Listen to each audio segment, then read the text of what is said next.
സാറെന്ന് വിളിക്കണ്ട.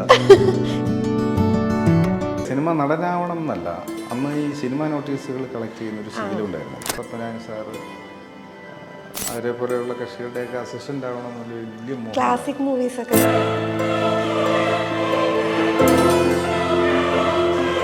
ഇത്രയും ഡയറക്ടേഴ്സിൻ്റെ കൂടെ നമുക്ക് വർക്ക് ചെയ്യാൻ പറ്റും. ഇവരുടെയൊക്കെ ടേസ്റ്റ് നമുക്ക് ഫോളോ ചെയ്യാൻ പറ്റും. 3 വെബ് സീരീസ് ചെയ്ത്, ആദ്യം വെബ് സീരീസ് ചെയ്ത് ലവ് അണ്ടർ കൺസ്ട്രക്ഷൻ ഹോട്ട്സ്റ്റാറിൽ. അതിൽ സുധാകരൻ നായർ എന്നൊരു ക്യാരക്ടറുണ്ട്, നീരജ് മാധവൻ്റെ അച്ഛൻ്റെ character. Hello every today we have Saheeb Muhammad. Hi sir. ഇക്കാന്ന് വിളിക്കണോ സാറിന് വിളിക്കണോ, എന്താ വിളിക്കണ്ടേ? എന്തായാലും സാറെന്ന് വിളിക്കണ്ട. ഇക്കാന്നാണ് എല്ലാവരും വിളിക്കുന്നത് കൂടുതലും. പൊതുവേ അങ്ങനെ ഒരു വിളിയുണ്ട്. ഓക്കെ. ഇപ്പം നമ്മൾ ഈ എക്കോ കണ്ടായിരുന്നു. അപ്പോൾ പാപ്പച്ചൻ എന്നുള്ള ഒരു ക്യാരക്ടർ നമുക്ക് എക്കോ കണ്ട് ആ തിയേറ്ററിൽ നിന്ന് ഇറങ്ങി ആർക്കും മറക്കാൻ പറ്റാത്തൊരു ക്യാരക്ടർ. അപ്പോൾ അതിന് ശേഷം ഉണ്ടായിരുന്ന ആ ഒരു ഇത്രയും വർഷമായിട്ട് ഈ ജേണി ഉണ്ട്, സിനിമ ജേണി. അപ്പോൾ ആ ഒരു അപ്രിസിയേഷനും അല്ലെങ്കിൽ ആളുകൾ വിളിക്കുന്നതും ആളുകളുടെ ഒരു അപ്രോച്ചൊക്കെ എങ്ങനെയുണ്ട്? അത് തികച്ചും സന്തോഷകരമാണ്. കാരണം എന്താണെന്ന് വെച്ചാൽ ഞാൻ എൻ്റെ ഒരു 4ാം ക്ലാസ്സിൽ പഠിക്കുന്ന സമയത്താണ് ഈ സിനിമ ചിന്ത ആദ്യമായിട്ട് തലയിൽ കയറുന്നത്. സിനിമാ നടനാവണം എന്ന് തോന്നുന്നു. ഇല്ലില്ല, സിനിമ നടനാവണം എന്നല്ല, അന്ന് ഈ സിനിമ നോട്ടീസുകൾ കളക്ട് ചെയ്യുന്ന ഒരു ശീലം ഉണ്ടായിരുന്നു എനിക്ക്. ഞാനതിന് മുമ്പും പലപ്പോഴും പലയിടത്തും പറഞ്ഞിട്ടുള്ളതാണ്. അപ്പോൾ അതിൽ ഈ സംവിധാനം എന്ന് പറയുന്ന ഒരു ആ പോയിന്റ് ഞാൻ അന്ന് എൻ്റെ ശ്രദ്ധയിൽപ്പെടുകയും, ഈ സംവിധായകനാണ് ഇതിൻ്റെ ആകെ മൊത്തം എന്ന് പറയുന്ന ഒരിതിൽ എനിക്കൊരു സംവിധായകനാകണം അതൊരാഗ്രഹം അന്നേ ഉണ്ട്. അതിനു വേണ്ടിയിട്ടുള്ള ഒരു ശ്രമം, ഞാൻ ജീവിതത്തിൻ്റെ നല്ലൊരു ഭാഗം അതിനു വേണ്ടിയിട്ടുള്ള ശ്രമമായിരുന്നു. അന്നത്തെ കാലത്ത് എനിക്ക് പത്മനാഭൻ സാറ് അതേപോലെയുള്ള കക്ഷികളുടെയൊക്കെ അസിസ്റ്റൻ്റ് ആവണമെന്നുള്ള വലിയ മോഹം. ക്ലാസിക് മൂവീസ് ഒക്കെ ചെയ്തിട്ടാണ് അങ്ങനെ ഒരു മോഹം ഉണ്ടായിരുന്നു. പിന്നീട് അത് മാറിയിട്ട് ആരുടെയെങ്കിലും കൂടെ നിന്നാൽ മതി എന്നൊക്കെ തോന്നി സിനിമ പഠിക്കുക എന്നുള്ളതാണ്. പക്ഷെ അതൊന്നും നടന്നില്ല. അത് അവസാനം പിന്നെ അത് സാധ്യമായത് 96-ൽ അനിയത്തിപ്രാവിൽ ഞാൻ പാച്ചിക്കയുടെ അസിസ്റ്റൻ്റ് ആവാൻ വേണ്ടി തയ്യാറാവുന്നു. പക്ഷേ യാദൃശ്യമായിട്ടത് എന്തോ ഷൂട്ട് തുടങ്ങുന്നതിൻ്റെ 2 ദിവസത്തിന് മുമ്പ് ചെറിയൊരു മാറ്റം അതിൽ സംഭവിച്ചു. അല്ലല്ല, അസിസ്റ്റൻറ്റ് ഡയറക്ടറായിട്ടാണ് എന്നെ ഫിക്സ് ചെയ്തിരുന്നത്. പക്ഷേ വേറെ ചില കാരണങ്ങളാൽ എന്നെ ഒന്ന് ഒഴിവാക്കേണ്ടി വന്നു. വേറൊരാളെ അക്കോമഡേറ്റ് ചെയ്യാൻ വേണ്ടിയിട്ട് നടന്ന സംഭവമാണ്. പക്ഷേ ഭാഗ്യത്തിന് അന്ന് ആനന്ദക്കുട്ടി സാറിൻ്റെ കൂടെ 2 പേരെ ഉണ്ടായിരുന്നുള്ളൂ. അവിടെ സെറ്റിലൊക്കെ ചെന്നിട്ടാണോ പറയുന്നത്? അല്ലല്ല, അതിന് മുമ്പ് തന്നെ എന്നോട് പറഞ്ഞു ഇങ്ങനെയാണ്. പക്ഷേ എനിക്ക് ക്യാമറയോട് ഒരു ദൃശ്യങ്ങൾ കണ്ടാൽ എനിക്ക് വലിയ ഇഷ്ടമാണ്, അതൊക്കെ. പക്ഷേ ഒരു ക്യാമറമാൻ ആകുക എന്ന് പറയുന്നൊരു സംഭവം എൻ്റെ ചിന്തയിലേ ഇല്ല. അപ്പോൾ ഞാൻ മനസ്സില്ലാത്തോടെയാണ് സത്യത്തിൽ ഞാൻ ആനന്ദക്കുട്ടി സാറിനോടൊപ്പം ചേരുന്നത്. അത് സിനിമയിൽ എവിടെയെങ്കിലും നിൽക്കണം. അതെ. അപ്പം ഞാൻ അങ്ങനെ തീരുമാനിച്ചു, ഇതിൻ്റെ ഒരു ഭാഗമായിട്ട് നിൽക്കാമല്ലോ. മാത്രമല്ല അടുത്ത പടം മുതൽ പാച്ചിക്കയുടെ കൂടെ നിൽക്കാം എന്ന് പറയുന്നൊരു ഉറപ്പ് തന്നു. അപ്പോൾ ഈ ഒരു പടം എങ്ങനെയെങ്കിലും കഴിഞ്ഞുകൂടാം. പക്ഷേ ആ പടം തീരാറായപ്പോഴാണ് ഞാൻ മനസ്സിലാക്കുന്നത് കുറച്ചുകൂടി ബെറ്റർ, കുറച്ചുകൂടി നല്ല എക്സ്പീരിയൻസ് എന്ന് വെച്ചാൽ നമ്പർ ഓഫ് ഫിലിംസ് പുള്ളിയാണ് ചെയ്യുന്നത് അന്നത്തെ കാലത്ത്. അപ്പോൾ ഒരു സിനിമ കഴിഞ്ഞാൽ ആ ലൊക്കേഷനിൽ നിന്ന് അടുത്ത സിനിമയിലേക്ക് ജമ്പ് ചെയ്ത് പോകുന്നൊരു മനുഷ്യനായിരുന്നു. വീട്ടിൽ പോകാൻ പോലും സമയം കിട്ടാതെ അത്ര തിരക്കിൽ പോകുന്നൊരു മനുഷ്യനായിരുന്നു. മാത്രമല്ല അദ്ദേഹം അന്ന് ചെയ്യുന്ന സിനിമകൾ മമ്മൂക്കയുടെയോ ലാലേട്ടൻ്റെയോ സുരേഷ് ഏട്ടൻ്റെയോ ദിലീപിൻ്റെയോ ജയറാമേട്ടൻ്റെയോ ഒക്കെ സിനിമകളാണ്. എല്ലാം വലിയ സിനിമകളാണ് ചെയ്യുന്നത്, അത്തരം ഡയറക്ടേഴ്സിൻ്റെയാണ്. അപ്പം ഞാൻ മനസ്സിലാക്കി പുള്ളിയുടെ കൂടെ നിന്ന് കഴിഞ്ഞാൽ നമുക്ക് കണ്ടിന്യൂസ് വർക്ക് ചെയ്യാം. ഇത്രയും ഡയറക്ടേഴ്സിൻ്റെ കൂടെ നമുക്ക് വർക്ക് ചെയ്യാൻ പറ്റും. ഇവരുടെയൊക്കെ ടേസ്റ്റ് നമുക്ക് ഫോളോ ചെയ്യാൻ പറ്റും. അതാണ് നല്ലൊരു ചാൻസ്. അപ്പോൾ അതിന് വേണ്ടിയിട്ടുള്ളൊരു ശ്രമം നടത്തി. പുള്ളി ആദ്യമൊക്കെ മടിച്ചു, പിന്നെ പുള്ളി എന്നെ അക്കോമഡേറ്റ് ചെയ്തു. അങ്ങനെ ഞാൻ 9 വർഷം പുള്ളിയുടെ കൂടെയായിരുന്നു. അപ്പം ഞാൻ പറഞ്ഞു വന്നെന്താണെന്ന് വെച്ചാൽ സിനിമ ഇങ്ങനെ കിടക്കുകയാണ്. ഞാൻ പിന്നെ 2005 ഒരു ബ്രേക്ക് എടുത്ത് ഞാൻ സ്വന്തമായിട്ടൊരു സിനിമ ഡയറക്റ്റ് ചെയ്യാമെന്നുള്ളൊരു പ്ലാനിൽ ഞാൻ അവിടെ നിന്ന് റിലീസ് വാങ്ങുന്നു. പക്ഷെ അത് നടന്നില്ല. അത് വേറെ ചില കാരണങ്ങൾ കൊണ്ട് നടന്നില്ല. അപ്പോഴത്തേക്കും ഞാനൊന്ന് മടിച്ചു, മനസ്സുകൊണ്ടും മടിച്ചുപോയി. വേണ്ട, ഇത്രയായില്ലേ, ഇനിയിപ്പോൾ സിനിമ വിട്ടേക്കാം. ഒരു പ്രവാസം അങ്ങനെ ഒരു വലിയ പ്രവാസിയായിട്ടൊന്നും ഞാൻ പോയില്ല. പക്ഷേ ആ 14 വർഷത്തിനിടയിൽ 3-4 തവണ UAE തന്നെ പല എമിറേറ്റ്സിലും പോയി ചെറിയ ചെറിയ ജോലികളൊക്കെ ചെയ്തു എന്ന് മാത്രമേ ഉള്ളൂ. നാട്ടിൽ തന്നെ ആയിരുന്നു അധികവും. പക്ഷേ സിനിമക്കാരുമായിട്ടുള്ളൊരു കോണ്ടാക്റ്റൊക്കെ ഞാൻ ഏതാണ്ട് വിട്ടു എന്ന് പറയാം. വളരെ ചുരുക്കം ചില ആളുകളായിട്ട് മാത്രമേ ഞാൻ കോണ്ടാക്ട്സ് ഉണ്ടായിരുന്നുള്ളൂ. അപ്പോഴത്തേക്ക് സിനിമ മാറി, ഡിജിറ്റലൈസേഷനായി, പുതിയ തലമുറ വരുന്നു, സിനിമ മൊത്തം മാറുന്നു. ഇനി നമുക്കൊരു സ്പേസ് ഉണ്ടോ എന്നുള്ളൊരു ഡൗട്ട് അടിച്ചു. അങ്ങനെ വളരെ യാദൃശ്യമായിട്ടാണ് ഞാൻ ഒരു സിനിമയിൽ അഭിനയിക്കുന്നത്. അത് ട്രിവാൻഡ്രത്തൊരു IFFKയിൽ ഒരു ക്യൂവിൽ നിൽക്കുമ്പോൾ എനിക്ക് തൊട്ട് മുമ്പ് നിന്ന ഒരു ഡയറക്ടർ, അപ്പോൾ പുള്ളി ഒരു സിനിമ ചെയ്യുന്നു എന്ന് പറഞ്ഞിട്ട് എന്നെ ഇങ്ങനെ പരിചയപ്പെട്ട കൂട്ടത്തിലാണ് പുള്ളി പറഞ്ഞത് ഞാനൊരു സിനിമ ഇങ്ങനെ ചെയ്യാണ്, അപ്പോൾ നിങ്ങളെ കണ്ടപ്പോൾ ഒരു ഡയറക്ടറുടെ ക്യാരക്ടർ ഉണ്ട്, അത് ചെയ്യിപ്പിച്ചാൽ കൊള്ളാമെന്നുണ്ട്, നിങ്ങൾക്ക് അഭിനയിക്കാമോ എന്ന് ചോദിച്ചു. ഞാൻ പറഞ്ഞു കുഴപ്പമില്ല, അഭിനയിക്കാം. അങ്ങനെ മുൻപരിചയങ്ങളുണ്ടോ എന്ന് ചോദിച്ചപ്പോൾ ഞാൻ എൻ്റെ ഒരു പ്രൊഫഷണൽ നാടകത്തിലൊരു 6-7 വർഷം അഭിനയിച്ചിട്ടുണ്ട്. പിന്നെ ഞാൻ ഈ ക്യാമറയിൽ നിൽക്കുമ്പോഴും ചില സൈഡ് വേഷങ്ങളൊക്കെ ചെയ്തു എന്ന് പറഞ്ഞാൽ മനഃപൂർവ്വം ചെയ്തതല്ല, ഒരാൾ വന്ന് ശരിയാവാണ്ട് വരുമ്പോൾ അയാളെ മാറ്റുമ്പോൾ നമ്മൾ സബ്സ്റ്റിറ്റ്യൂട്ടായിട്ട് കയറി നിന്നിട്ടൊക്കെ അഭിനയിച്ചിട്ടുണ്ട്. അപ്പോൾ അവർ പരിചയമുണ്ട് എന്നുള്ളതിൽ അഭിനയിച്ചു. ആ സിനിമയാണ് എൻ്റെ തുടക്കം. ആ സിനിമയിൽ അഭിനയിച്ച് കഴിഞ്ഞപ്പോൾ കുറച്ച് സീൻസ് ഉണ്ടായിരുന്നു അതിൽ. അത് കഴിഞ്ഞപ്പോൾ എനിക്ക് തോന്നി ഇതൊരു നല്ല പരിപാടിയാണ്, തൽക്കാലം അങ്ങനെ നിൽക്കാം, നമ്മൾ ആഗ്രഹിച്ച റൂട്ടിൽ കൂടെ അങ്ങനെ പതുക്കെ. അതും ഈ പറഞ്ഞതുപോലെ സിനിമയുടെ ഒരു ഭാഗമാണല്ലോ എന്ന് വിചാരിച്ചിട്ട്, അപ്പം അപ്പോഴും ആഗ്രഹിച്ചത് നടന്നിട്ടില്ല. അങ്ങനെയാണ് ഞാൻ അഭിനയത്തിലേക്ക് പതുക്കെ ഇങ്ങനെ വഴിമാറി. പിന്നെ നമുക്ക് പല ഡിപ്ലോമ ഫിലിംസും ചെയ്യാനുള്ളൊരു അവസരം കിട്ടി, പല ഇൻസ്റ്റിറ്റ്യൂട്ടുകളുടെ. അത് ശരിക്കും പറഞ്ഞാൽ ഒരു അഭിനയ ജീവിതത്തിൽ എനിക്കൊരു വലിയ മുതൽക്കൂട്ടാണ്. കാരണം പുതിയ പിള്ളേരാണ്. അപ്പം ഈ ഡിപ്ലോമ ഫിലിം അവരുടെ പ്രോജക്റ്റിൽ ചെല്ലുമ്പോൾ ഉണ്ടാകുന്നൊരു അഡ്വാൻറ്റേജ് എന്ന് വെച്ചാൽ നമ്മളെ മാക്സിമം അവർ പിഴിഞ്ഞെടുക്കും. നമ്മുടെ ടാലൻറ്റ് എന്താണെന്ന് നമുക്കറിയില്ല, മറ്റുള്ളവർക്കറിയാം. അപ്പോൾ അവർ നമ്മളെ മാക്സിമം നമ്മളുടെ സംഗതി വെളിയിൽ കൊണ്ടുവരുമ്പോഴാണ് നമ്മൾ അയ്യോ ഇത് നമ്മുടെ കയ്യിൽ ഉണ്ടായിരുന്നു എന്നൊരു തോന്നൽ വരുന്നത്. അത് പിന്നെ ഡെവലപ്പ് ചെയ്തിങ്ങനെ പോയി. പിന്നെ അതിനിടയ്ക്ക് ചില സിനിമകളിലൊക്കെ ചെറിയ ചെറിയ വേഷങ്ങൾ കിട്ടി. ആ ശ്രമം ഇങ്ങനെ തുറന്നുകൊണ്ടേയിരുന്നു, അതിൻ്റെ ഭാഗമാണ്. അങ്ങനെ ഒരു ഒന്നോ രണ്ടോ ഷോർട്ട് ഫിലിംസ് കണ്ടിട്ടാണ് ബാഹുൽ കിഷ്കിന്ത കണ്ടത്തിലേക്ക് എന്നെ വിളിപ്പിക്കുന്നത്. അസോസിയേറ്റിനെ കൊണ്ട് വിളിപ്പിച്ചു. ഞാൻ ചെന്നു, ചെറിയൊരു വേഷമായിരുന്നു, ഞാൻ ചെയ്തു കഴിഞ്ഞപ്പോഴാണ് പിന്നീട് ഈ കേരള ഫയൽസ് 2 സീസൺ 2 ഒരു ക്യാരക്ടർ, ഒരു സീനേ ഉണ്ടായിരുന്നുള്ളൂ, പക്ഷേ ആ ഒരു പ്രധാനപ്പെട്ട ഒരു ക്യാരക്ടറാണ്. ആ ക്യാരക്ടറിന് വേണ്ടിയിട്ട് എന്നെ വിളിക്കുന്നു. പക്ഷേ അതേ സമയത്ത് തന്നെ എന്നെ ആ ഒരു സീരീസിലേക്ക് വേണ്ടി ഓഡീഷൻ നടക്കുന്നുണ്ടായിരുന്നു. ഓഡീഷൻ നടത്തി അവരെന്നെ സെലക്ട് ചെയ്തു. പക്ഷേ സൈമൾട്ടേനിയസ് ആയിട്ട് ഇവിടെ ഇങ്ങനൊരു പരിപാടി വേറെ നടക്കുന്നുണ്ടായിരുന്നു. അത് എനിക്കും അറിയില്ല, ഈ ഓഡീഷൻ ഗ്രൂപ്പിനും അറിയില്ലായിരുന്നു. അത് കണ്ടിട്ടാണ് ഇതിൽ പാപ്പച്ചൻ ഞാനാവണം എന്നുള്ള. ഇല്ല ഒന്നും ഉണ്ടായിരുന്നില്ല. ഡയറക്ടർ എന്നെ വിളിച്ച് ഡേറ്റ്സ് ഒക്കെ പറയുമായിരുന്നു. അപ്പോഴും ക്യാരക്ടറൊന്നും പറഞ്ഞില്ല. ഞാനവിടെ ലൊക്കേഷനിൽ എത്തുമ്പോഴാണ് എന്നോട് സ്ക്രിപ്റ്റ് ഒന്നും അറിയില്ല. ഇല്ലില്ല, എന്നോട് ക്യാരക്ടറിൻ്റെ ഒരു സ്വഭാവം പറഞ്ഞു. പാപ്പച്ചൻ എന്നാണ് പേര്. ഇയാൾ ഇങ്ങനെ ഒരു റിട്ടയർഡ് പോലീസ് ഉദ്യോഗസ്ഥനാണ്, പോലീസിലായിരുന്നു. അപ്പോൾ അത് പോലീസ് ഡ്രൈവറായിരുന്നു എന്ന് പോലും എന്നോട് പറഞ്ഞില്ല, പോലീസിലായിരുന്നു. പിന്നെ പുള്ളിക്ക് ചില സ്വഭാവവിശേഷങ്ങളുള്ളത്, പുള്ളി ഒരു വലിയ ആദർശവാനാണ്, ആരുടെ മുമ്പിൽ അങ്ങനെ തലകുണിക്കുന്ന ഒരാളല്ല. എന്നാൽ അതാ സീനുണ്ടല്ലോ, ഈഗോ ഹേർട്ട് ആകുമ്പോൾ പൈസ എടുത്തിട്ട് തിരിച്ച് ഒരു വലിയ ആദർശം കാത്തു സൂക്ഷിക്കുന്ന ഒരാളാണ്. അതുകൂടാതെ പിന്നുള്ളൊരു പ്രത്യേകത എന്ന് വെച്ചാൽ പുള്ളിക്ക് എന്തെങ്കിലുമൊക്കെ ചെയ്യണമെന്നുണ്ട്, പ്രതികരിക്കണമെന്നുണ്ട്, പക്ഷേ അതിനുള്ളൊരു ധൈര്യമില്ല. കാരണം പുള്ളി ഒറ്റപ്പെട്ടു പോകുമെന്നുള്ള ഒരുതരം ഫിയർ അത് സമൂഹത്തിൽ ഒരുപാട് പേർക്ക് അങ്ങനെ ചില പ്രത്യേകതകളുള്ള ഒരു ക്യാരക്ടറാണ്. ഇത്രയൊക്കെ എന്നോട് പറഞ്ഞിട്ടുള്ളൂ. പിന്നെ ഓരോ സീനായിട്ട് ഇങ്ങനെ വരുന്നു, നമ്മളങ്ങനെ ചെയ്യുന്നു എന്നേ ഉള്ളൂ. എത്ര ദിവസം ഉണ്ടെന്ന് പറഞ്ഞായിരുന്നു? അത് എൻ്റെ പോർഷൻ ഏതാണ്ട് 10-13 ദിവസമാണ് എന്നോട് പറഞ്ഞത്. പക്ഷേ അവിടുത്തെ ക്ലൈമറ്റ് ചേഞ്ച് ഒക്കെ വന്നതുകൊണ്ട് 4-5 ദിവസം കൂടി അഡീഷണൽ വേണ്ടി. നരേൻ്റെ കൂടെയാണ് ത്രൂ ഔട്ടുള്ളത്. ഞാൻ ക്യാമറയിൽ വർക്ക് ചെയ്യുന്ന സമയത്ത് ശരത്ചന്ദ്രൻ വയനാട് ചെയ്ത ഒരു അന്നൊരിക്കൽ എന്നൊരു സിനിമയുണ്ട്, അതിലെ ഹീറോ ആയിരുന്നു അന്ന് സുനിലായിരുന്നു. തമിഴിലേക്കൊക്കെ പോകുന്നതിന് മുമ്പാണ്, ഫോർത്ത് പീപ്പിളൊക്കെ ചെയ്യുന്നതിന് മുമ്പുള്ള പടം.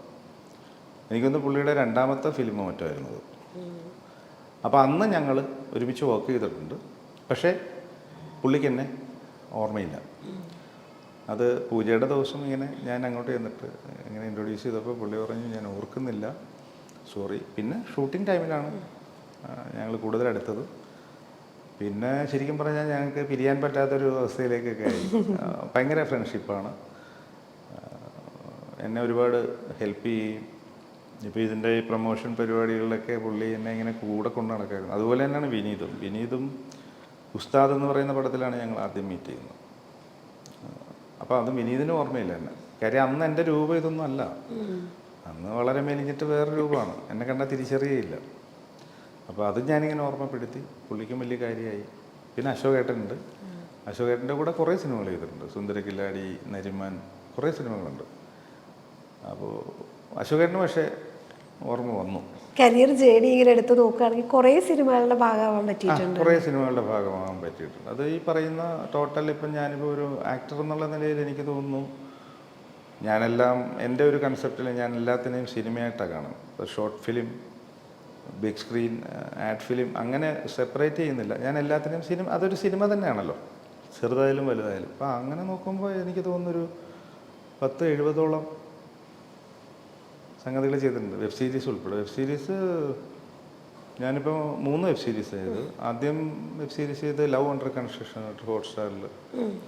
അതിൽ സുധാകരൻ നായർ എന്ന് പറഞ്ഞ ക്യാരക്ടറുണ്ട്, നീരജ് മാധവൻ്റെ അച്ഛൻ്റെ ക്യാരക്ടർ. അത് കഴിഞ്ഞിട്ട് പിന്നെ ഈ കേരള ഫയൽസ് സീസൺ 2 ചെയ്തു. പിന്നെ ഇനിയിപ്പോൾ അത് റിലീസ് ആവാനുള്ളത് മനു അശോകൻ്റെ ഐസ് എന്ന് പറഞ്ഞിട്ടൊരു.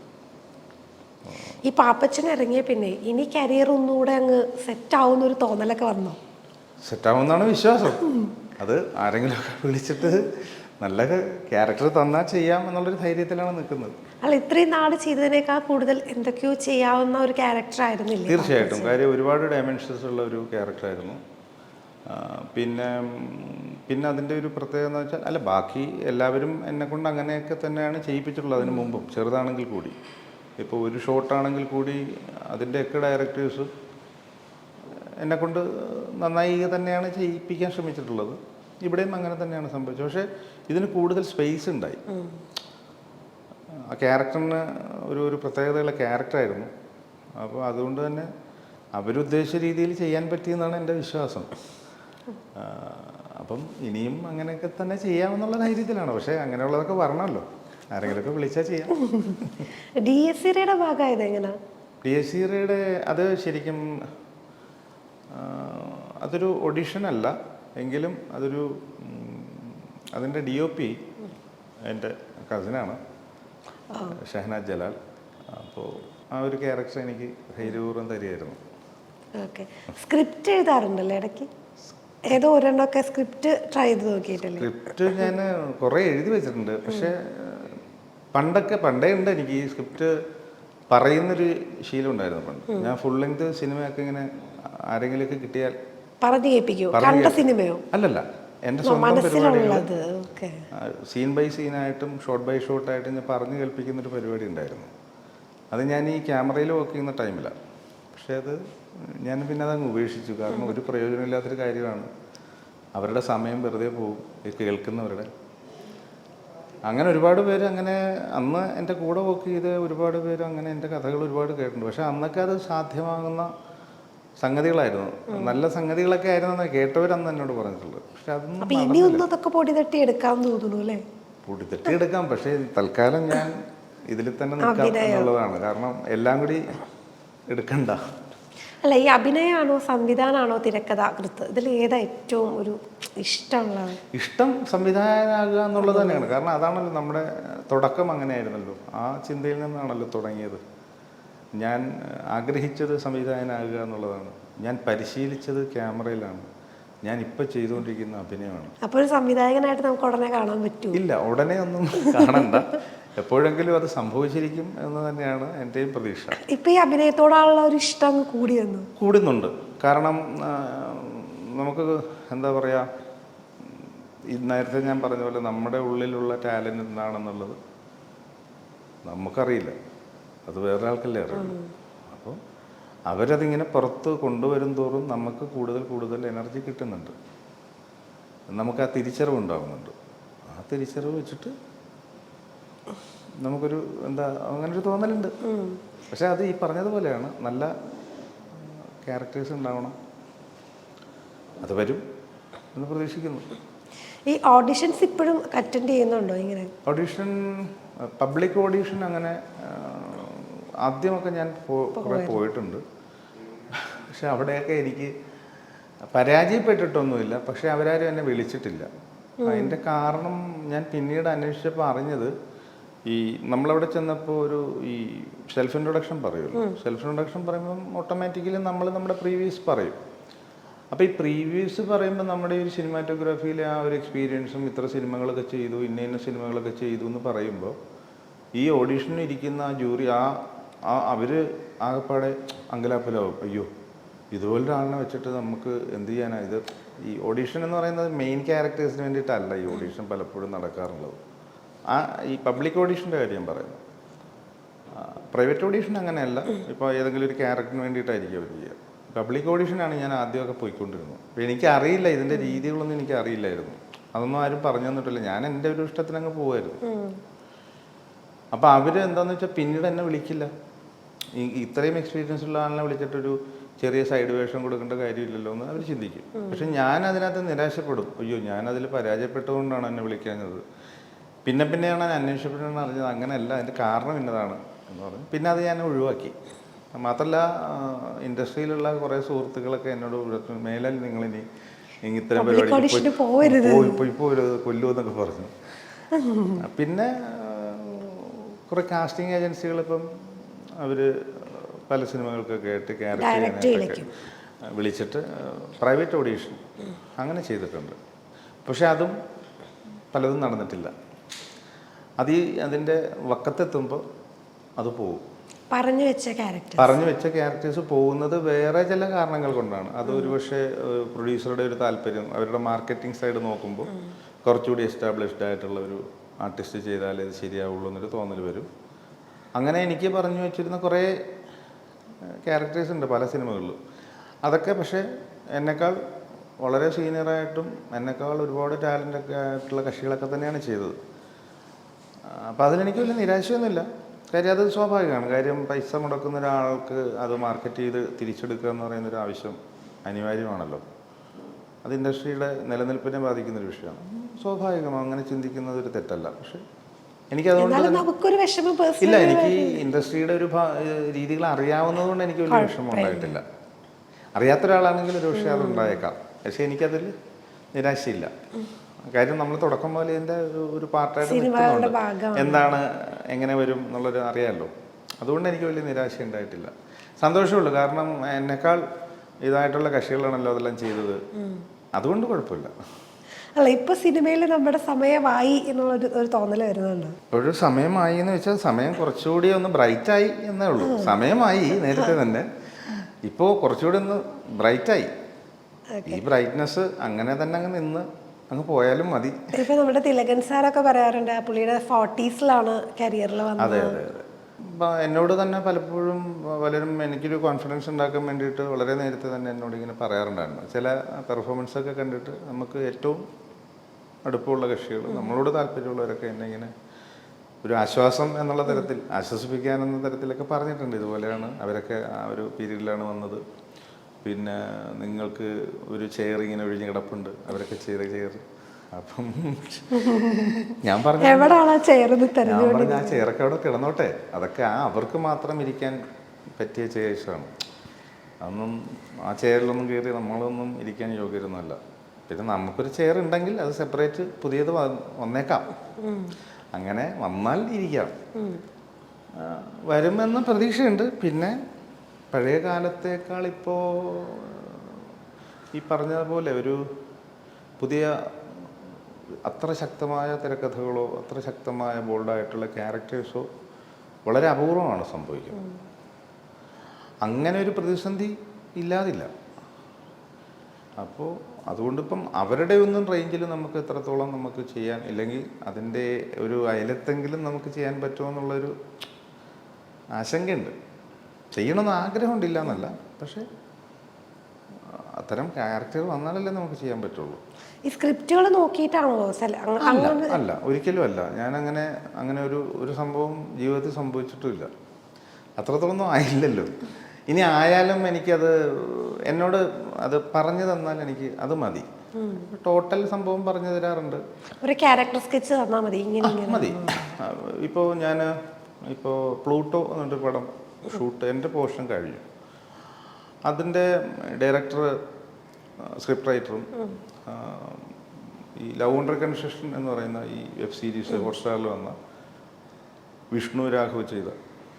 അപ്പം അത് കണ്ടിട്ടാണ് അവരെന്നെ ആ സിനിമയിലേക്ക് എന്നെ വിളിക്കുന്നത്. വിളിച്ച് ഞാൻ പിന്നെ ഓഡിഷനൊന്നും ഇല്ലായിരുന്നു, വിളിച്ച് ഇങ്ങനെ ഡേറ്റും കാര്യങ്ങളൊക്കെ പറഞ്ഞു. അങ്ങനെ ഞാൻ ചെന്നതിന് ശേഷം എന്നെ ഈ സ്ക്രിപ്റ്റ് കംപ്ലീറ്റ് ഒന്ന് പറഞ്ഞു, അതിൻ്റെ ഒരു സംഭവം പറഞ്ഞു, ഒരു 1 ലൈൻ പോലെ പറഞ്ഞിട്ട് ഈ ക്യാരക്ടറിനെ കുറിച്ച് പറഞ്ഞു. നീരജ് മാധവൻ്റെ അച്ഛനായിട്ട് തന്നെയാണ് അതിൽ. ഓക്കെ, അത്രേ ഉള്ളൂ. അതല്ലാതെ ഞാൻ പിന്നെ ലൊക്കേഷനിലും ഈ സീൻ തന്നു കഴിഞ്ഞാൽ സീൻ ഫുള്ള് ഞാൻ പറഞ്ഞു മുന്നേ ഒന്ന് പറഞ്ഞാൽ മതി, ഒന്ന് വായിച്ച് കേൾപ്പിച്ചാൽ മതി, ഞാൻ കേട്ടോളാം എന്ന് പറയാം. കാരണം അല്ലാതെ പറ്റില്ല. പിന്നെ ഈ പ്രിപ്പയർ ചെയ്യുന്നൊരു പരിപാടിയും എനിക്ക് ഇല്ല, അത് ശരിയാവില്ല. ഇൻസ്റ്റൻ്റാണ് കാര്യം, അന്നേരം നമ്മളൊന്ന് നോക്കി അങ്ങ് ചെയ്യുക എന്നുള്ളത് പരിപാടിയേ ഉള്ളൂ. അല്ലാതെ ഇപ്പോൾ കാണാതെ പഠിച്ച് ചിലരെ ഇങ്ങനെ പറയും, ചേട്ടാ ഈ നാടകമൊക്കെ ചെയ്തതുകൊണ്ട് ഇത് പഠിക്കാൻ കുറച്ചുകൂടി ഈസി ആയിരിക്കും. ഈസി ആയിരിക്കും, അങ്ങനെ ഒരു ഇതുണ്ട്.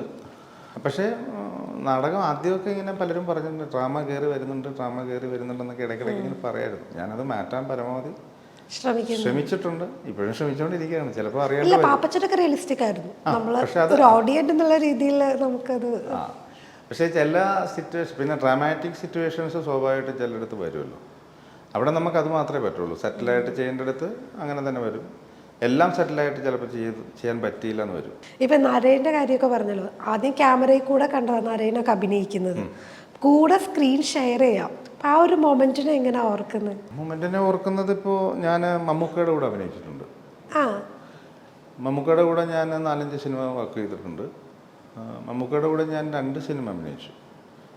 ഈ അഭിനയിച്ചു എന്ന് പറയുന്നത് പുഴുവിലും പിന്നെ ക്രിസ്റ്റഫർ എന്ന് പറഞ്ഞിട്ടൊരു സിനിമയിൽ ഒന്നുമില്ല, ഒരു സൈലൻറ്റ് ഷോട്ടാണ്, ഒരു മൊണ്ടാഷായിരുന്നത്. മമ്മൂക്കയും ഞാനും കൂടി, ഞാനൊരു അഡ്വക്കേറ്റായിട്ട്, അദ്ദേഹത്തിൻ്റെ അഡ്വക്കേറ്റായിട്ടാണ് ഞങ്ങളൊരു സ്റ്റെയർ കേസ് ഇറങ്ങി ഇങ്ങനെ വന്നു, ഒരു ലാൻഡിങ്ങിൽ വന്നിട്ട് വേറെ സ്റ്റെയർ കേസ് ഇറങ്ങി താഴേക്ക് പോകുന്ന ഒരു സിംഗിൾ ഷോട്ടാണത്. അവിടെ ഡയലോഗ് ഒന്നുമില്ല, ഞാൻ എന്തൊക്കെയോ പറയുന്നൊരു മൊണ്ടാഷാണത്. പുള്ളി ഇങ്ങനെ കേട്ടുകൊണ്ട് പോകുന്നൊരു പരിപാടിയുള്ളൂ. അപ്പോൾ അതിന് വേണ്ടിയിട്ട് എന്നെ വിളിച്ചു. ആദ്യം തന്നെ പറഞ്ഞു, ഇങ്ങനെയൊരു പരിപാടിയാണ്, താല്പര്യമുണ്ടെങ്കിൽ വന്നാൽ മതി എന്ന് പറഞ്ഞിട്ടുണ്ടായിരുന്നു. പക്ഷേ ഞാൻ പറഞ്ഞു ഞാൻ വരും. ചെയ്തു കഴിഞ്ഞപ്പോൾ ഞാൻ ചോദിച്ചു, വിളിച്ചാലിനോട് ചോദിച്ചു, ഇതൊരു ആരെങ്കിലും ചെയ്താൽ മതിയായിരുന്നല്ലോ എന്ന് പറഞ്ഞപ്പോൾ അങ്ങനെയല്ല, അങ്ങനെ ഒരു ജൂനിയർ ആർട്ടിസ്റ്റിനെ വിളിച്ച് ചെയ്യിപ്പിച്ച് കഴിഞ്ഞാൽ ചിലപ്പോൾ അത് തെറ്റാൻ സാധ്യതയുണ്ട്, ആ മൂവ്മെൻറ്റുകൾ തെറ്റും, ചിലപ്പോൾ ഇത് വരും.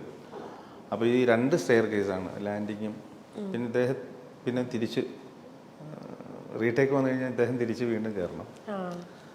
മനസ്സിലായോ? അപ്പോൾ അതൊരു ബുദ്ധിമുട്ടുണ്ടാക്കണ്ട എന്ന് വിചാരിച്ചിട്ടാണ് എക്സ്പീരിയൻസ്ഡ് ആയിട്ടുള്ള ഒരാൾ എന്നുള്ള നിലയിൽ വിളിച്ചത് എന്ന് പറഞ്ഞു. അങ്ങനെ സന്തോഷം. അപ്പം മമ്മൂക്ക ആദ്യം പുഴുവിൽ അഭിനയിക്കാൻ ചെന്നപ്പോൾ ആദ്യം തിരിച്ചറിഞ്ഞില്ല. ഞാൻ പിന്നെ അങ്ങോട്ട് പറഞ്ഞപ്പോൾ പുള്ളിക്ക് മനസ്സിലായി, ഓർമ്മ വന്നു. അപ്പം പുള്ളിയുടെ ഒരു സ്വതസിദ്ധമായ ശൈലിയിൽ പറഞ്ഞു, എല്ലാവരും അഭിനയിക്കാൻ ഇറങ്ങിയിരിക്കുകയാണ്, നമുക്ക് വേറെ ആകാനാണ് പുള്ളിയുടെ ഒരു തമാശ വീട്ടിൽ പറഞ്ഞു. അത് കേൾക്കുമ്പോൾ നമുക്കൊരു സന്തോഷമായി. അപ്പം അതും ഈ പറഞ്ഞ പോലെ ഒരു റിസ്കി ഷോട്ടായിരുന്നു അത്. പുള്ളി വന്നിട്ട് നമ്മളെ പിക്ക് ചെയ്ത് കൊണ്ടുപോകുന്നു, അറസ്റ്റ് ചെയ്ത് കൊണ്ടുപോവാണ്. പോകുന്ന വഴിക്ക് ഈ ഉടുമുണ്ട് ഉരിഞ്ഞു പോകും, നമ്മൾ ന്യൂഡാവും, പബ്ലിക്കിൻ്റെ മുമ്പിൽ, സ്വന്തം ഫാമിലിയുടെ മുമ്പിൽ ന്യൂഡാവുന്നൊരവസ്ഥയുണ്ട്. അപ്പം അതിൻ്റെ ഡീറ്റെയിൽസ് ഒന്നുമില്ല, അതൊരു ഈ പറഞ്ഞ പോലെ ഒരു മൊണ്ടാഷ് വിധത്തിലാണ് അതിൻ്റെ ഇത്. പക്ഷേ അത് കഴിഞ്ഞിട്ട് പുള്ളി പറഞ്ഞിടാ നന്നായി ചെയ്തു, കറക്റ്റ് ടൈമിംഗ് ആയിരുന്നു, നിൻ്റെ മുണ്ട് ഉരിയുന്നതും എല്ലാം കറക്റ്റ്. അപ്പം ഞാൻ തന്നെയാണ് ഇത് ഉരിയുന്നത്, ബാക്ക് ഷോട്ടായിരുന്നു, ഞാൻ തന്നെ ഇങ്ങനെ അങ്ങ് ഉരിഞ്ഞ് കളയാണ്, അതേ നടക്കുള്ളല്ലോ ട്രിക്കൊക്കെ നമുക്ക്. അപ്പോൾ എന്നോട് ചോദിച്ചു, ഈ മുണ്ട് എങ്ങനെ ഉരിഞ്ഞു പോകും? ഞാൻ പറഞ്ഞു, ഞാനിങ്ങനെ ക്യാമറ ബാക്കിലാണല്ലോ, അപ്പം ഞാനിങ്ങനെ അഡ്ജസ്റ്റ് ചെയ്ത് വെച്ചിട്ട് കൈ കൊണ്ട് തട്ടാം. പണിയൊക്കെ പഠിച്ചിട്ട് ഇറങ്ങിയിരിക്കുന്നതല്ലേ, അപ്പം ഞാൻ ആരാണെന്നൊന്നും അറിയില്ല. അപ്പം ഇത് സംഭവിച്ചു, ഫസ്റ്റ് ടേക്ക് ഓക്കെ ആയി. തിരിച്ചു കയറുമ്പോഴാണ് ഞാൻ ഇങ്ങനെ വിളിച്ചിട്ട് മമ്മൂക്കാന്ന് വിളിച്ചിട്ട് ഞാൻ ഈ കാര്യം പറഞ്ഞു. അത് ശരി, നിനക്ക് അങ്ങനെ ഒരു എക്സ്പീരിയൻസ് ഉള്ളതാണ്, നീ അങ്ങനെ ചെയ്തത്, നന്നായിരുന്നു, കുഴപ്പമില്ല, കറക്റ്റ് ടൈമായിരുന്നു എന്ന് പറഞ്ഞു. പിന്നീട് ഇതുവരെ ഒന്നും സംഭവിച്ചില്ല, സംഭവിക്കുമായിരിക്കും. പിന്നെ ലാലേട്ടൻ്റെ കൂടെ ആഗ്രഹമുണ്ട്, ഇതുവരെ നടന്നിട്ടില്ല, നടക്കുമായിരിക്കും. അതെ അതെ അതെ. ഈ ചാൻസുകൾ ചോദിക്കാൻ അല്ലെങ്കിൽ അങ്ങനെ പോയി ചോദിക്കാറുണ്ടോ? ചോദിക്കാറുണ്ട്. കാര്യം നമ്മളെ അവർക്ക് അറിയില്ലല്ലോ, നമ്മുടെ ആഗ്രഹവും അവർക്ക് അറിയില്ല. അപ്പം തീർച്ചയായും ഞാൻ പരമാവധി ഞാൻ ഈ സോഷ്യൽ മീഡിയ, ഈ ഫേസ്ബുക്കാണ് യൂസ് ചെയ്യുന്നത്. അതിന് ഞാനപ്പം ചെയ്യുന്ന ഒരു പരിപാടി എന്ന് പറഞ്ഞാൽ, ഇപ്പോൾ പുതിയൊരു പടം അനൗൺസ് ചെയ്തു, ഓണായി. അപ്പോൾ അതിൻ്റെ ഒരു പോസ്റ്റർ ആരെങ്കിലും ചിലപ്പോൾ ഷെയർ ചെയ്യും, നമ്മുടെ ഫ്രണ്ട് സർക്കിളിൽ ആരെങ്കിലും ആയിരിക്കും. അപ്പോൾ ആ ടീമിനെ എനിക്ക് പരിചയമില്ല, ഡയറക്ടറെയോ അതിൻ്റെ ചീഫ് അസോസിയേറ്റിനൊന്നും എനിക്ക് പരിചയം ഉണ്ടാവില്ല. അപ്പം ഞാൻ എന്ത് ചെയ്യും, ആ ഡയറക്ടറെ പേര് ഞാൻ ഈ ഫേസ്ബുക്കിൽ സെർച്ച് ചെയ്തിട്ട് പോകും. പോയിട്ട് അത് ജെന്യുവൻ ആണോ നോക്കും, പുള്ളി റീസെൻ്റ്ലി എന്തെങ്കിലും പോസ്റ്റ് ചെയ്തിട്ടുണ്ടോ നോക്കും, ലൈവ് ആണെന്ന് അറിയണം. അതുപോലെ ചീഫ് അസോസിയേറ്റിനെ നോക്കും, അസിസ്റ്റന്റ് ഡയറക്ടേഴ്സിന്റെ പേരൊക്കെ ഉണ്ടെങ്കിൽ അത് ഈ ഫേക്ക് പ്രശ്നങ്ങൾ വരുന്നതുകൊണ്ടാണോ അങ്ങനെ? കാരണം നമുക്കൊന്ന് അറിയണമല്ലോ ആ പേര് കറക്റ്റ് ആണോ, ഇനി അവരുടെ അക്കൗണ്ട് ഫേക്ക് കോൾസിലൊക്കെ പോയി പെട്ടിട്ടുണ്ടോ? ഇല്ല. എപ്പോഴും സെർച്ച് ചെയ്ത് നോക്കും, കാരണം അവരുടെ റീസെന്റ് പോസ്റ്റ് എന്താണ്, പിന്നെ സിനിമ മാത്രമാണോ അതോ വേറെ വല്ല പരിപാടികളാണോ അതൊക്കെ നോക്കും. അപ്പം നമ്മളത് നോക്കുമ്പോൾ അറിയാമല്ലോ ഇവരുടെ ഒരു എക്സ്പീരിയൻസിനെ കുറിച്ചൊക്കെ എന്തെങ്കിലും ഒരു സൂചനകൾ അതിൽ നിന്ന് കിട്ടും. അങ്ങനെ ഞാൻ ഫ്രണ്ട് റിക്വസ്റ്റ് ചെയ്യും. മിക്കവാറും എല്ലാം അക്സെപ്റ്റഡ് ആണ്, അവർ പെട്ടെന്ന് തന്നെ അക്സെപ്റ്റ് ചെയ്യും. പിന്നെ അടുത്ത പരിപാടി എന്ന് പറഞ്ഞാൽ ഞാൻ നേരെ മെസ്സഞ്ചറിൽ കയറും. മെസ്സഞ്ചറിൽ കയറിയിട്ട് ഒരു ഹായ് പറഞ്ഞിട്ട് അവരുമായിട്ട് പരിചയപ്പെട്ടിട്ട് നമ്മൾ എൻ്റെ ഒരു പ്രൊഫൈൽ അവതരിപ്പിക്കും. അങ്ങനെ ഒരു ഇതൊക്കെ അവർ പ്രോപ്പറായിട്ട് ചെക്ക് ചെയ്യുന്നുണ്ടോ? മെസ്സേജ് ഒക്കെ റിപ്ലൈ കിട്ടുമോ? കൃത്യമായിട്ട് കിട്ടും. ഞാൻ അങ്ങനെ എനിക്ക് ഇപ്പം ദിഞ്ചിത്ത് അയ്യത്താനുമായിട്ട് ഞാൻ അങ്ങനെ പരിചയപ്പെട്ടു. ഓക്കെ. മനു അശോകനുമായിട്ട് ഞാൻ അങ്ങനെ പരിചയപ്പെട്ടു. സലീം അഹമ്മദുമായിട്ട് ഞാൻ അങ്ങനെയാണ് പരിചയപ്പെട്ടത്. എനിക്കത് ഇങ്ങനെ ട്രൈ ചെയ്യുന്ന ആൾക്കാർക്ക് ഇതൊരു ഇൻഫർമേഷൻ യെസ്, ഞാൻ അതുകൊണ്ടാണ് അങ്ങനെ പറഞ്ഞത്. ഞാനത് പലരോടും ഞാൻ പറയാറുണ്ട്, നിങ്ങളതൊക്കെ യൂസ് ചെയ്യണം, പരമാവധി അത് യൂസ് ചെയ്യണം. പലരും സോഷ്യൽ മീഡിയ വേറെ പല കാര്യത്തിന് യൂസ് ചെയ്യുന്നുണ്ട്, പക്ഷേ ഇതൊരു നല്ല കാര്യത്തിന് വേണമെങ്കിൽ നമുക്ക് ഉപയോഗപ്പെടുത്താം. പിന്നെ ഞാൻ എല്ലാവരോടും പറയുന്നൊരു കാര്യമാണ്, പരമാവധി ഷോർട്ട് ഫിലിംസ് ചെയ്യാൻ, നല്ല ക്യാരക്ടറാണെങ്കിൽ നല്ല പ്രോജക്റ്റ് ആണെങ്കിൽ ചെയ്യാൻ ശ്രമിക്കണം. അത് എത്ര വലിയ ആർട്ടിസ്റ്റ് ആണെങ്കിലും ഞാൻ പറയാറുണ്ട്, ചെയ്താൽ ഷോർട്ട് ഫിലിമിൻ്റെ ഒരു അഡ്വാൻറ്റേജ് എന്താണെന്ന് വെച്ചാൽ നമുക്ക് ഒരു വലിയ സ്പേസാണ് അവിടെ കിട്ടുക. അവിടെ 1-2 ക്യാരക്ടേഴ്സേ ഉണ്ടാവുള്ളൂ. അപ്പം നമ്മുടെ ക്യാരക്ടർ ആകെ ഒരു 20 മിനിറ്റ് അല്ലെങ്കിൽ 30 മിനിറ്റ് ആയിരിക്കും. അതിൽ തന്നെ നമുക്ക് കിട്ടുന്ന ക്യാരക്ടർ കുറച്ചുകൂടി വലുതാണ്. മാത്രമല്ല ഈ ചെയ്യണ അവർ ഈ ഈ ഇൻസ്റ്റിറ്റ്യൂട്ടിലെ കുട്ടികളായിരിക്കും, അതല്ലാതെ അവിടുന്ന് ഔട്ടായി വന്ന കക്ഷികളായിരിക്കും, അതല്ലെങ്കിൽ സിനിമ വല്ലാതെ പ്രാന്തെടുത്ത് നടക്കുന്ന പിള്ളേരായിരിക്കും. അപ്പോൾ അവരുടെ മനസ്സിൽ വല്ലാതെ ഇതിങ്ങനെ കിടക്കുകയാണ്. അപ്പോൾ അവർ നേരത്തെ ഞാൻ പറഞ്ഞ പോലെ നമ്മുടെ സംഗതി ഇങ്ങനെ മാക്സിമം പിഴിഞ്ഞെടുക്കുന്നൊരു ശീലം അവർക്ക് വരും. ഇപ്പം തന്നെ ഈ ബാഹുലി ഇപ്പോൾ ഈ പിന്നെ ഇതിൻ്റെ എക്കോയുടെ ഡബ്ബിങ് ടൈമിൽ ഡബ്ബിങ് നടക്കുന്ന സമയത്ത് എന്നോട് പറഞ്ഞു, സൈർക്കായ്ക്ക് ഒരു കാര്യം അറിയാമോ? ഞാൻ പറയുന്നത്, ഞാൻ നിങ്ങളെ കിഷ്കിന്ധങ്കണ്ണത്തിൽ ഞാനാണ് വിളിപ്പിച്ചത്. അപ്പം അപ്പോഴാണോ അറിയണേ? കാരണം എന്നെ വിളിച്ചത് അതിൻ്റെ അസോസിയേറ്റ് ഡയറക്ടർ ബോബി സത്യശീലനാണ്. അപ്പം എൻ്റെ ധാരണ അതിന് തൊട്ട് മുമ്പ് പാപ്പച്ചൻ ഒളിവിലാണ് എന്ന് പറഞ്ഞിട്ട് സിൻഡോ സണ്ണിയുടെ ഒരു സിനിമയിൽ ഞാൻ ഒരു ക്യാരക്ടർ ചെയ്തിട്ടുണ്ടായിരുന്നു. അപ്പോൾ അതിൻ്റെ അസോസിയേറ്റ് ബോബി സത്യശീലൻ. അപ്പോൾ ആ ഒരു ഇത് വെച്ചിട്ടായിരിക്കും ബോബി എന്നെ വിളിച്ചത്. അപ്പോൾ എന്നെ വിളിച്ചിട്ട് പറഞ്ഞു, ഷൈർക്ക ഇതുപോലെ നിങ്ങൾ ഈ താടി ഒക്കെ ഒന്ന് കളഞ്ഞിട്ട് ഒരു പരിപാടി പിടിച്ചാലോ, ആഗ്രഹമുണ്ടോ? ഞാൻ പറയും, അയ്യോ തീർച്ചയായും ആഗ്രഹമുണ്ട്. കാരണം കുറേ വർഷമായിട്ട് ഈ താടിയിൽ നിന്നും മോചിതനാവാൻ വേണ്ടി ഞാൻ നിൽക്കുകയാണ്. അപ്പോൾ ഒരു പോലീസ് ക്യാരക്ടറാണ്. ഞാൻ പറഞ്ഞു ഓക്കെ സന്തോഷം എന്ന് പറഞ്ഞു. അങ്ങനെ ആണ് ഞാൻ അവിടെ ചെന്നു, കാര്യങ്ങൾ കഴിഞ്ഞു. അപ്പോൾ ബാഹുലിന് എന്നെ അറിയാം, എനിക്ക് ബാഹുലിന് കാര്യം, ഞങ്ങൾ മോഹൻകുമാർ ഫാൻസ് എന്ന് പറഞ്ഞിട്ട് ജിസ്റ്റോയുടെ സിനിമ DOP ബാഹുലായിരുന്നു. അതന്നെ, അതിലൊരു ഡയറക്ടറുടെ ക്യാരക്ടറായിരുന്നു ഞാൻ. അപ്പോൾ അങ്ങനെ എനിക്ക് ബാഹുലിനെ അറിയാം, ബാഹുലിനും എന്നെ അറിയാം. ഡീറ്റെയിൽഡ് ആയിട്ടൊന്നും അറിയില്ല. ദിഞ്ചിത്തിനെ ഞാൻ ആദ്യമായിട്ട് കാണുകയാണ് കിഷ്കിന്ധകാണ്ഡത്തിൻ്റെ സെറ്റിൽ. അതിനു മുമ്പ് ഈ ഫേസ്ബുക്കിലുള്ള പരിചയവും ഫോൺ വിളിയും കാര്യങ്ങളും ഉള്ളായിരുന്നു. പക്ഷേ ഇതിന് തുടങ്ങുന്ന സമയത്ത് പുള്ളി എൻ്റെ കാര്യം മറന്നുപോയി. ഞാനും റിമൈൻഡ് ചെയ്തില്ല. അതിന് കുറേ വഴി പറഞ്ഞു എന്നോട്, നിങ്ങൾ എന്ത് മനുഷ്യനാണ്, നിങ്ങൾ മിക്കവാറും എന്തെങ്കിലുമൊക്കെ മെസ്സേജ് ഇടുകയൊക്കെ ചെയ്യുന്നതാണ്, നിങ്ങൾ ജസ്റ്റ് ഒന്ന് റിമൈൻഡ് ചെയ്തിരുന്നു, ഞാൻ സത്യത്തിൽ ഞാൻ അതിനെ തിരക്കിനിടയ്ക്ക് മറന്നുപോയതാണ്, സോറി എന്നൊക്കെ പറഞ്ഞു. ഞാൻ പറഞ്ഞു സാരമില്ല, ഇപ്പോൾ എന്തായാലും ഞാൻ വന്നല്ലോ ഇങ്ങനെ. പക്ഷെ അത് ചെറിയ വേഷമാണ്. ഞാൻ പറഞ്ഞു ആയിക്കോട്ടെ, അതിനെന്താ, നിങ്ങളുടെ ഒരു പരിപാടിയെ ജോയിൻ ചെയ്യുക എന്ന് പറയുന്നത് സന്തോഷമായിട്ടാണ് അങ്ങനെ അത് ചെയ്തത്. പിന്നീട് ഈ കേരള ഫയൽസ് അങ്ങനെ കഴിഞ്ഞു. അപ്പോൾ ഈ ഡബ്ബിങ് ടൈമിൽ ഒരു ഫ്രീ ടൈമിലാണ് ബാഹുൽ എന്നോട് പറയുന്നത്, ഞാൻ പറഞ്ഞിട്ടാണ് അന്ന് ബോബി വിളിച്ചത്. ഞാൻ പറയാം അതേപോലെ തന്നെ കേരള ഫയൽസ് സീസൺ 2 ആ ക്യാരക്ടർ ഇങ്ങനെ ഒരാളുണ്ട്, പുള്ളിയെ കൊണ്ട് ചെയ്യിപ്പിച്ചാൽ നന്നായിരിക്കുമെന്ന് ഞാൻ പറഞ്ഞിട്ടുണ്ടായിരുന്നു.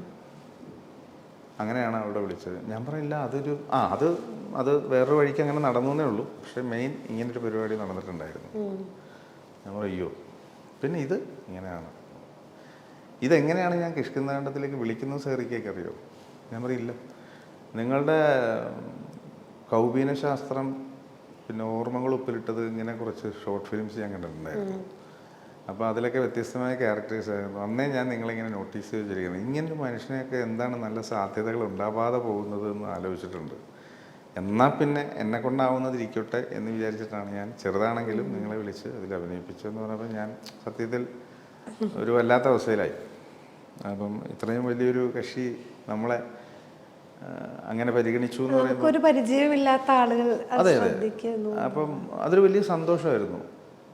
അതല്ല, അത് ബാഹുൽ എന്ന് പറയുന്നത് ഒരു എന്താ പറയുക, നിലവിൽ ഒരു പഹയനാണല്ലോ, ഒരു വല്ലാത്ത പഹയനാണല്ലോ. അപ്പം എനിക്കൊരു ബാഹുൽ സിനിമകളുടെ എല്ലാം ഭാഗമാവാൻ എപ്പോഴും ഇപ്പൊ മൂന്ന് അങ്ങനെ ഒരു ഭാഗ്യം ഉണ്ടായിട്ടുണ്ട്. ഇപ്പൊ ബാഹുൽ ചെയ്ത 3 തിരക്കഥകളാണ്, 2 സിനിമയും ഒരു വെബ് സീരീസ്.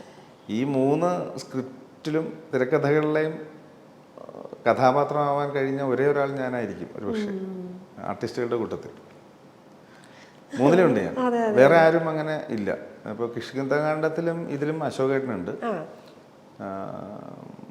പിന്നെ പിന്നെ വേറെ ആരും ഉണ്ട്.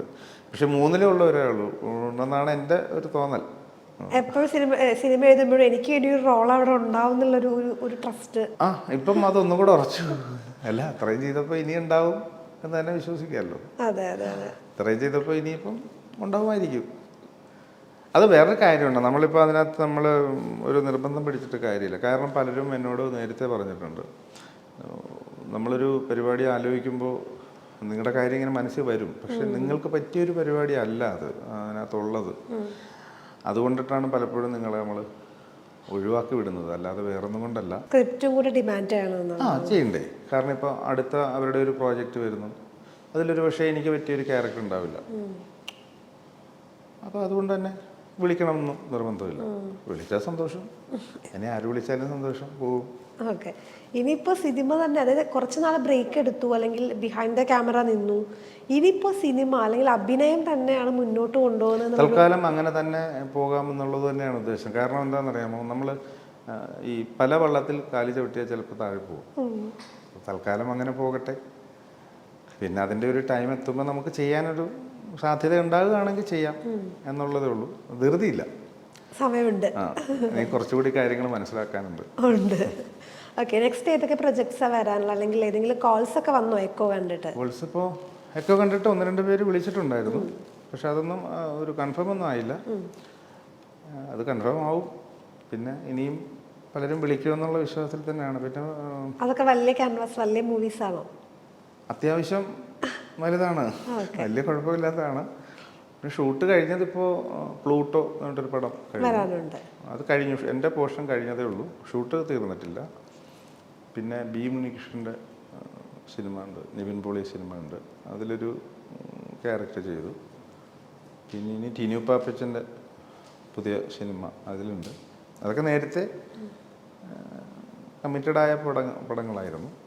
പിന്നെ ഇനിയിപ്പോൾ പുതിയത് ഇങ്ങനെ കുറച്ച് പേരൊക്കെ വിളിച്ചിട്ടുണ്ട്. അത് ആരൊക്കെയാണെന്ന് ഞാൻ പറയുന്നില്ല, കാരണം അവർ പിന്നീട് എന്നെ വിളിക്കാതിരുന്നാൽ അത് പ്രശ്നമാണ്. സിനിമയാണ്, നമ്മൾ കഴിഞ്ഞാലാണ്. അതെ, സ്വാഭാവികമാണ്. കാരണം ഞാൻ ഇതിനു മുമ്പ് സന്തോഷ് വിശ്വനാഥിൻ്റെ വണ്ണം പറഞ്ഞിട്ട് സിനിമയാണ്, മമ്മൂക്കയുടെ സിനിമ. ശരിക്കും ഓപ്പണിംഗ് സീൻ ഞാനും സലീംകുമാറും കൂടിയായിരുന്നു ആ പടത്തിൻ്റെ. ഒരു റെസ്റ്റോറൻറ്റിലെ സീൻ.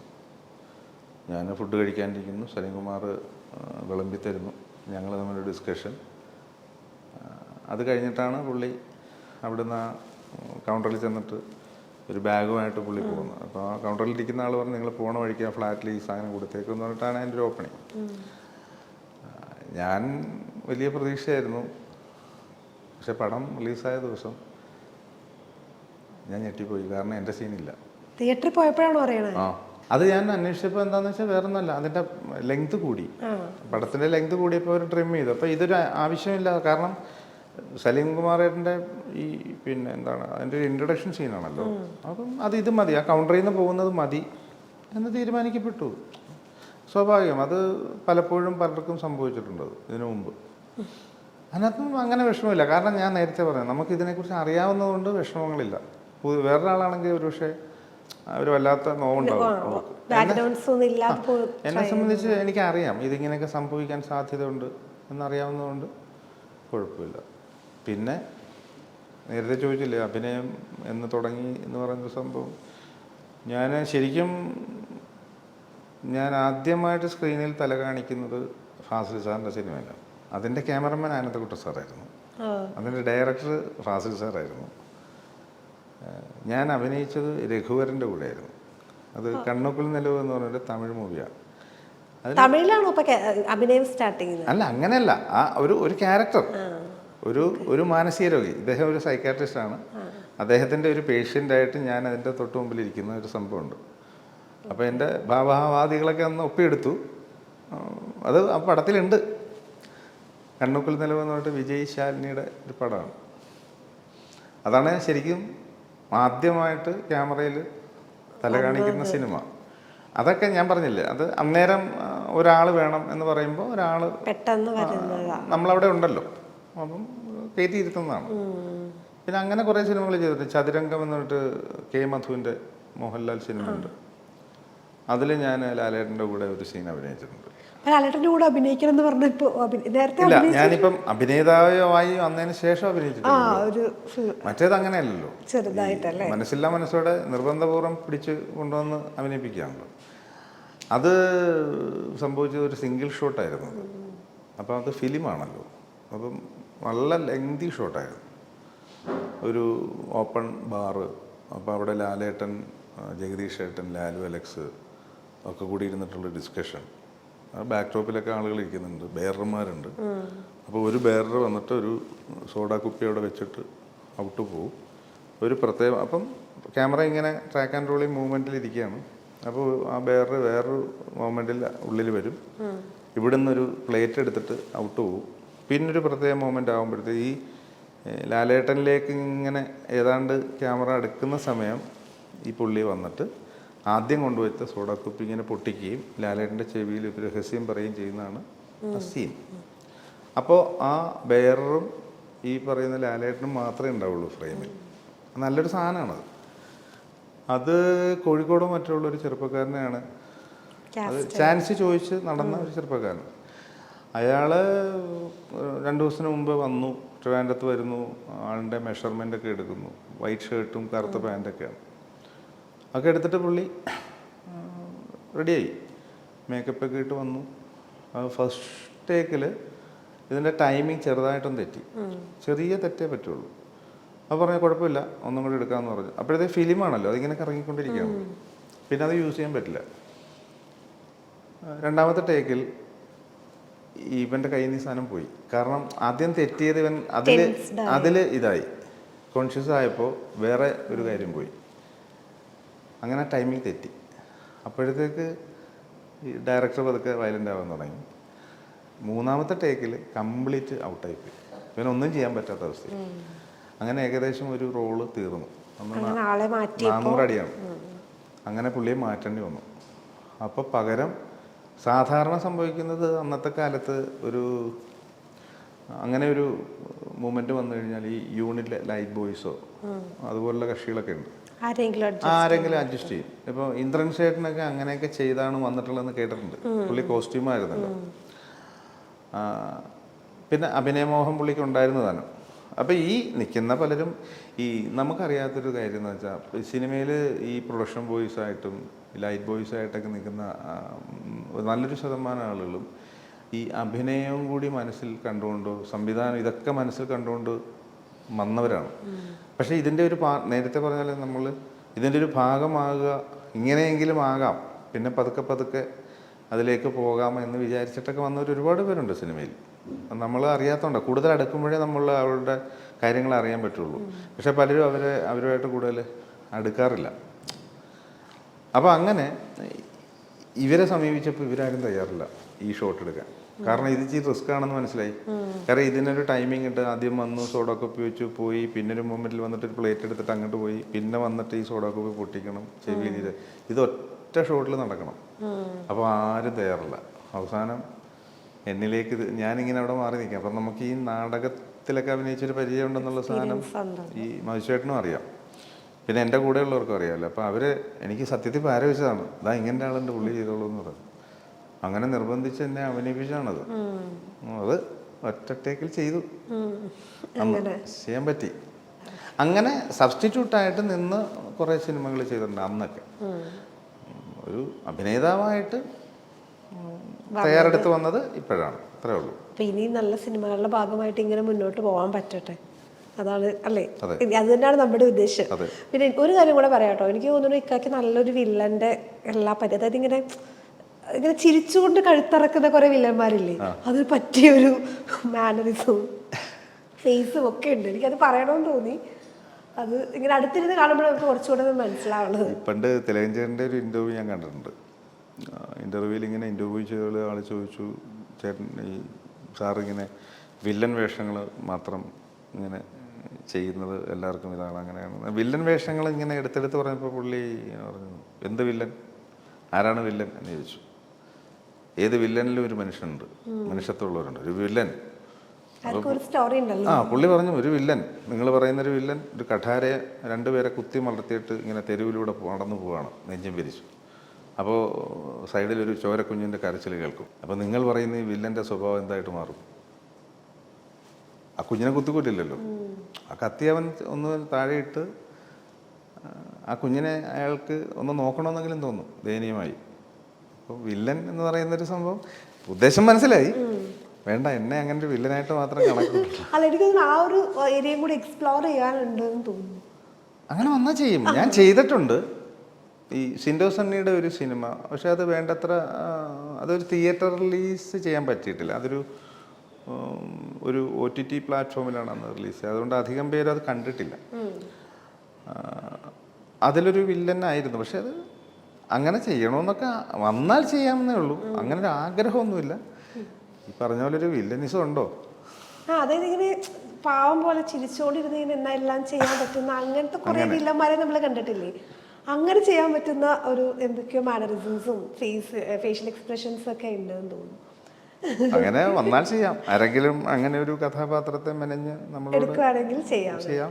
എന്തായാലും നല്ല സിനിമകളുടെ ഭാഗമാവാൻ കഴിയട്ടെ. എല്ലാവിധ ആശംസകളും. Okay, thank you.